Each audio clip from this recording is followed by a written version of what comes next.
Yes, good afternoon, good evening. The Honorable Sapo Hakeem Shakur me here. Thank you all for tuning in. I'm going to do this piece. I'm calling this Dr. Wesley Muhammad in the scholarship racket, or the scholarship label, if you will. I've been, and I don't mean to necessarily call, because this message could be for any individual or any particular person that's running around referring to themselves as scholars. And I think that this label is at this particular time is confusing in our community from a strategy and organizational perspective. And the reason why I say that is because most scholars are not necessarily engaged in critical thinking or critical focus on the issues that affect black people.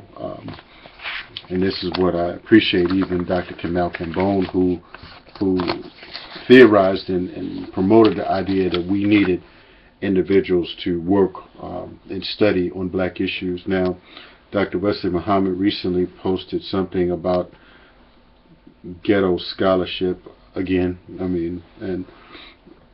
It's some things are rather contradictory because on one end we talk about ghetto scholars, but on the other end we trying to build these unholy alliances in the name of RBGism or in the name of operational unity. But the reality is that we cannot have operational unity with everyone, and this is where I have to come in with my critical analysis to be able to change and transform the conscious community to a level that has never been transformed before, because we have too many individuals running around with PhDs trying to teach people who really just need basic skills.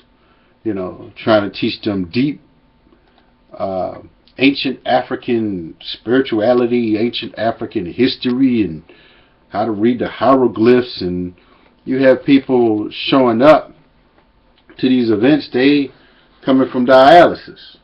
They about to get their, about to be evicted. They can't feed their children. Their children are crazy. Their children are in jail. Their children are on drugs. Now, I'm not saying that the brothers, those who have these types of degrees, these deep degrees, where they specialize, their dissertation is in some irrelevant, deep topic that is not practical to the masses of black people at this particular time, to a mass amount of black people.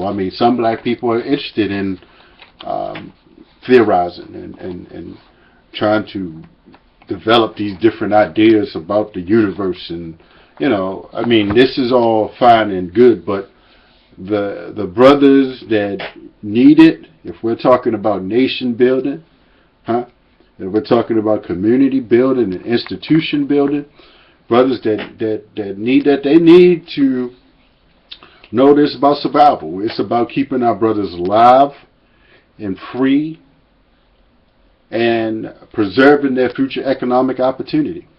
And so outside of that, outside of those who have perfected that analysis to truly know the words to say to our young people that are going to come after us, then we have a problem.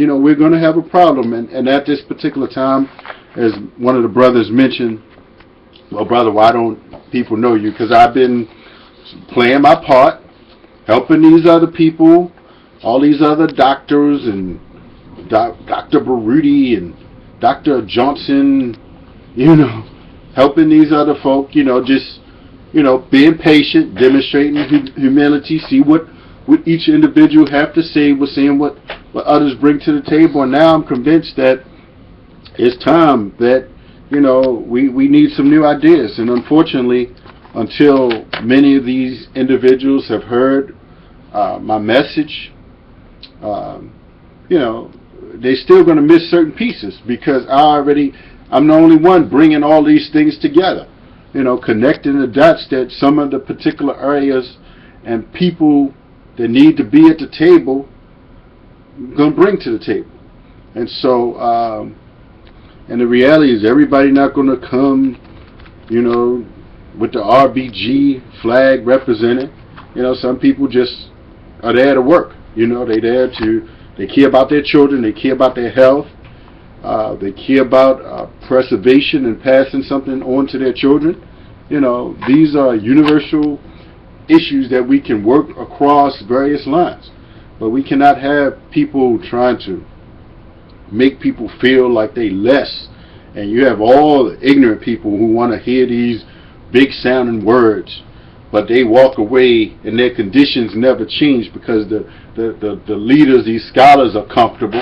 They're comfortable in their position, their job, or they're consulting, or they're speaking, where the masses of the people don't have true solutions, And so that's what I'm absolutely, I have been focusing on, but I made it my point not to just totally disparage the work that individuals are doing, but it reaches a point that things, people are just going to be stuck.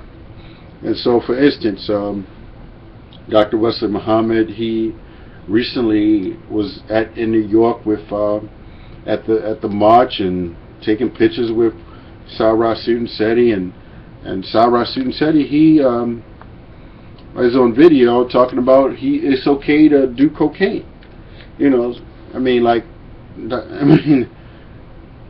This is a contradiction.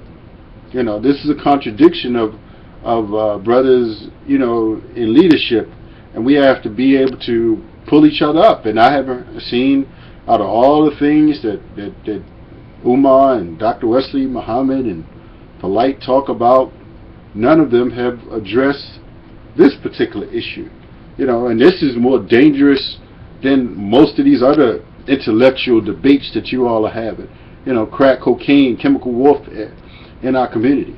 We see it, the damage that it's done to our children in our community. And so, if you're not able to and willing to address that, and just want to keep on talking about some hieroglyphs and, the Metronetta and, what is African, and, some of these so-called conscious people just, are so spooked out.